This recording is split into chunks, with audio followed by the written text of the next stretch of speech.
Hi there, my name is Kenneth and I am the Lone Dice Guy. You're watching my solo Dungeons & Dragons 5th edition adventure as Ming Zhao, a monk of the Order of the Dragon, Lion's Bane. I'm loving that. I'm never gonna get tired of that. Alright, so Ming has we've just gone through our third leg of a 5-leg journey between Soldera and the dwarven capital of Dyp Jord. And so there is a lot going on. We've just had a fight with some harpies that ended up being where 2 of the members of our caravan were taken by the harpies because of their song. And then the rest of us were able to snap out of it. We've also lost one of the wagons to some carelessness, and we've also lost the people inside that wagon. So we're down to 6 people left besides Ming, Karvok, and the 2 Kairos. So that means we're at 10 people altogether with 5 wagons, about 2 each. And so we've spread people out to make sure all 5 of them can be operated. We know we have 2 legs left of the journey. We've been traveling for about a week now, and so we're gonna move on. So let's update our scene information. Scene number 4. We are the 4th leg of the trip. So what we're trying to do, our thread that we are following right now, we're helping Karvok get to Dyp Jord to reestablish trade between Soldera and the dwarven capital. All that other stuff that we've talked about so far, Taiyang's missing, or at least he left the monastery. We don't know where he is. We're going to make sure we get back in time to meet up with Jem back at the village at the foot of the mountains. Winter has hit. Full on in the mountains. It hasn't quite gone to the valley yet, but it's definitely in the mountains right now. And so it's snow, cold, all that stuff. So we'll do all of our scenes. So our scene setup now is we're on the 4th leg of our journey. We're less than a week away. Less than a week away from Dyp Jord. And everybody's feeling a little antsy. We've lost some members. Morale may not be very high. Obviously, maybe even the supplies that were on the wagon that were lost has cut our supplies a bit. Like we're struggling. So, same as always. Now that means our chaos rank is again going to go up to 8 because there's nothing in control right now. Everything is spiraling very fast. Yes, we're getting there, but we're not in control of the situation in the slightest. D10, if we roll 8 or less, it is a changed event. We change the setup of the scene, either alter it, it still happens the way we thought, but not quite, or interrupt, something just totally different happens. Okay, here we go. 5. That's an altered scene, so how is it altered? I'm not going to roll a random event. I'm just going to roll the event focus to see kind of the direction the altered scene is going to take. 93. NPC positive. NPC positive. So we think so the idea is that we're going towards Dwarven Capital. Instead of rolling for weather, which I've done so far, I'll take this to mean that we wake up one morning on the trail, and instead of it being dreary and wet and cold and snowing, it's the sun, the clear skies, the sun is out, and they can feel the warmth from the sun. It kind of lifts everybody's spirits a little bit. So it's not as dreary and disgusting as it has been. It's actually quite positive. Things are looking up right now. All right, so we've rolled that. We're going along. Here's the question. Fate chart. Is this leg of the trip peaceful? So are we going to be attacked? Chaos rank 8. I think it's somewhat likely. So 9. So that is an extreme yes. So rolling our random encounter table. We've got 74. All right. So at this point, the slopes they've gone up into the mountains, and then they're coming down into the valley where the dwarven capital resides. And so whenever the caravan comes around a turn, and the path turns to the left, turns to the right, and starts going down to the left, this wide open space is there, and in front of them is a large lake. This lake is glistening in the sun. The trees that the alpine trees that surround the lake are all covered and dusted with the white of winter snow. They can see birds flying away south to the winter off in the sky. To the left here, to the right, you can see even in the lake there are several boats doing the last minute winter fishing before things freeze over for the winter. It's a beautiful alpine scene, but Ming notices, at least to his eyes, that the trees surrounding the lake are all very young. They couldn't be older than 10 years old. In fact, he knows that this is a lake that is not here originally. This used to be actually a large mountain. This valley is actually quite new and was formed by a cataclysmic event not very long ago, maybe 10, 15 years ago. And so, for those of you who don't know, that's actually a reference to the campaign that I DM'd in this world many years ago. Maybe one day I'll tell you about it. But still, for now, this is a newly formed lake with a reservoir of the aquifer underneath the mountain being bursted forth. And this lake has been created. So this is a relatively new environment. But even still, the forest that is sprouted up here seem to be growing and thriving and doing well in the alpine environment. And so the caravan goes down into the valley, and they finally come to the part where the path gets to the kind of ground floor. The road turns left into the forest, and everyone takes a sigh of relief to be kind of on the ground again. No more falling into caverns and stuff. But the forest floor holds even more dangers. And so they all stop for a meal for lunch. And as they're cooking and stuff and doing that, one of the other members of the caravan walks up to Karvok, and Ming is right there, and he hears him talking, and he says, "Sir, what? There's something you should see." Ming, let's go. Right, of course. So they get up, let others finish cooking lunch and stuff, and the guy takes them to around the other end of the caravan, and he points, and off in the distance through the trees, they don't see it at first. They see gnarled trees and alpine trees, and they're both kind of looking at him like, what? And he says, wait. And they wait, and then they can see it shifts at first, little by little. And that's when they see it. What they thought was a gnarled tree in the distance is actually the large set of antlers, huge set of antlers connected to a giant elk. That's scary. So they freeze. They don't want to piss this creature off any more than they have to. And so there is a moment of panic. They're like, Ming goes, what do we do? Are we supposed to hack it? And Karvok, motions for him to calm down. Here's the question. Does anyone have knowledge of this? Does anyone have nature knowledge? I don't think anyone does. Or nature or survival or anything, right? Nature. So Rahav does have nature. Okay, trained. What about Korban? Nope. Ming? No, he doesn't. I know he doesn't, but I'm going to check anyway. Yeah, no way. Man, Gem would be so good here. Okay, so Ming goes, I don't know. Maybe Rahav or Cairo. Maybe one of them might know something. I'll go ask. And Karvok, kind of waves him away to do that. He quickly stalks back into camp. He tries not to look alarmed, right? He's trying to stay calm. But he goes over to Korban, taps him on the shoulder. Korban goes, "Yes, young monk, what do you need?" very loudly. And he goes, "Come with me."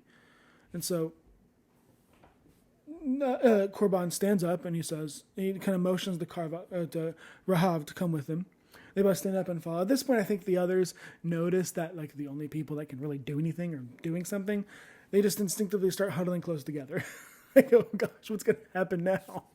And so they come around, Ming leads them around to the edge of where Karvok and the other kind of the sentry guy are standing, and Ming points and just says, "Look." And he obviously whispers to mention them to be quiet. Korban looks, and his eyes get huge like theirs did. But Rahav, I think she's going to see it immediately, and she's going to freeze. So Rahav, I'm going to have her roll a nature check. She gets +5 to it. She is trained in it, or she's proficient in it. So, and so what I'm going to do is I'm going to have her roll. I'm going to say it's a DC. It is huge. So 4. So 14. She's got to roll a 9. 13 + 5, 18. So she knows exactly what this is. It's a giant elk. She knows exactly what it is. But she's also going to see that it's different. Something's wrong with it. In fact, she is looking at it and she sees boils all over its face that aren't supposed to be there. Open, like what looks to be open sores on its breasts right here. Its antlers look like they have black splotches all over it. I mean, it looks sickly, almost corrupted somehow. So she relays what she knows. Something is wrong with it. It should not look like that or act like that. Something is terribly, terribly wrong. Dear, look at its antlers. It should not be splotchy and dark like that. It should not have all these open sores. Something is wrong. Very, very wrong. So at that point, I think all of them kind of go, okay. So we can't expect it to act like a normal creature. Can we avoid the fight? Can we avoid the fight? The fate chart said we're definitely getting attacked. I think I'm going to interpret it as if we interact with it, it's definitely going to charge us. Alright. So, I think at this point, they're going to go back, everyone's going to go back, and they're going to start motioning people to be deathly silent. They're going to be no sound, right? And so they're all going to start making the symbols to start packing up. People are going to start scarfing down whatever food they can, like getting whatever, and then they start cleaning up. They start putting snow into the fire pits, right? Just making sure they don't cause any problems. They put everything back up. Now, when everybody's back in their wagons, they're going to take off. Now, here's the question. They can't do it stealthily. There's no way they're going to be able to be stealthily with wagons, right? So I'm going to do this. I'm going to do 3 checks, okay? And I'm going to base this off of Ming's score. 3 checks. They have to pass at least 2 of them. The first one will say that the elk is completely unaware of their presence, so no disadvantage, but no advantage either. So it's the DC is going to be, what's wisdom is +2, so 10 + 2 = 12. So DC 12, stealth check for the first one. Nice. 11 + 3 = 14. Yes, finally some success. So they passed their first check, so they're able to get the wagons moving and get them to move away from the elk, right? So here's the question, does the elk notice them? So 14 is going to be the DC for it to notice them. So 6 + 2 = 8. It does not notice them. Okay, so next check is going to be with advantage.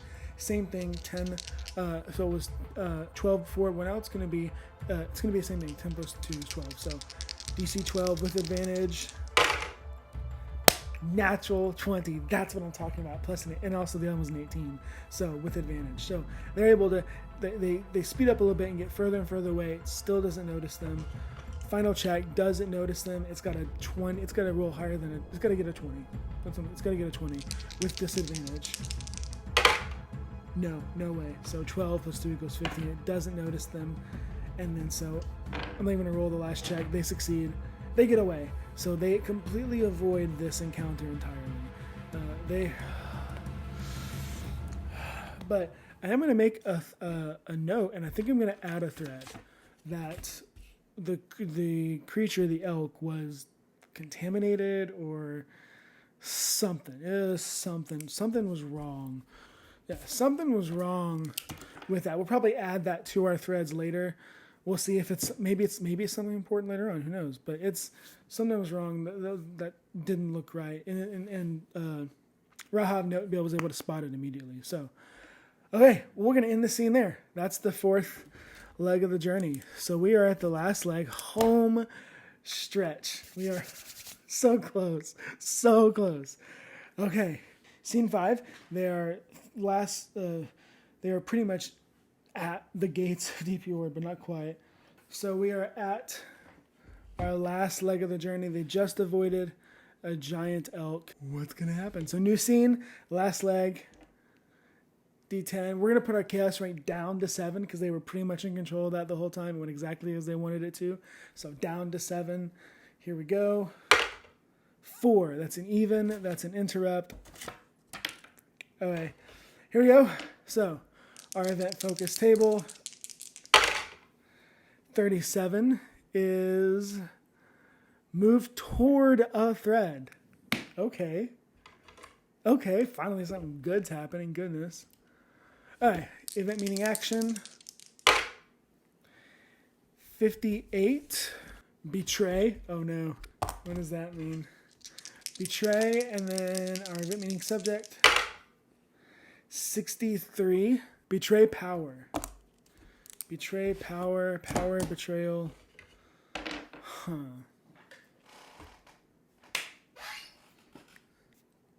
Here's what I think. So one of our threads is that the merchant militia is in political turmoil. Whenever they were in Soldera, Ming wanted to see Modig, but he was already out doing something on a mission. And so, I think, remember we said he's already at Dyp Jord. He already left for Dyp Jord. So, I think what's going to happen is they're going to stumble upon, for this last encounter in this thing, they're going to encounter something. And so I'm going to make a quick roll for the fate chart. No, I'm not. I think that this makes sense in what's going on. So they're coming. They've been about 2 or 3 hours since they last encountered the elk. They're less than a day's ride from the entrance to Dyp Jord, and so they are traveling through the forest, and they come to the beach, a road that's the beach along the lake. So it's a road that circles the lake and then goes towards the capital. And as they're traveling up ahead, across the lake and a clearing there next to some trees, that they hear it before they see it, but as they get closer, they can see clearly. They hear the sound of battle, swords clashing against each other, the sounds of bows, the sounds of arrows flying through the air. They hear the sounds of battle, of war. And so Ming, of course, is super. It was like, whoa, what are we doing? We can't go that direction. And Karvok says, well, we have to. That's the only way to Dyp Jord. It's the only road there. We have to go that way. And so Ming, whatever. Okay, let's go. So they're traveling along, and you can actually, at this point, Korban, kind of jogs up close next to their wagon and walks next to them and is like, I don't mean to impose upon you, since you are my employer, but why are we going into that battle? Should we not look for a way around? Wouldn't that not be the safest course of action? Yeah, I know it would be, but it's the only road there. If we take the forest, we have a chance of running into creatures like that giant elk again. Do you want to run? Do you want to risk that? Of course not. I leave it to your judgment.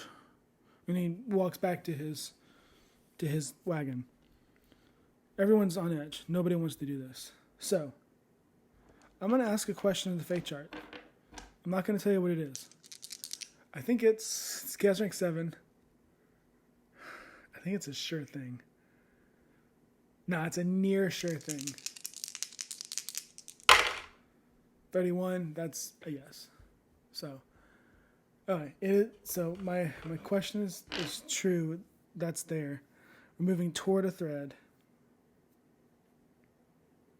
As the caravan comes across the road along the lake, and they get closer to the battle, Karvok pulls to a stop. Maybe like 100 yards away, they can see it's the merchant militia. All they see is merchant militia uniforms. That's it. No other force there.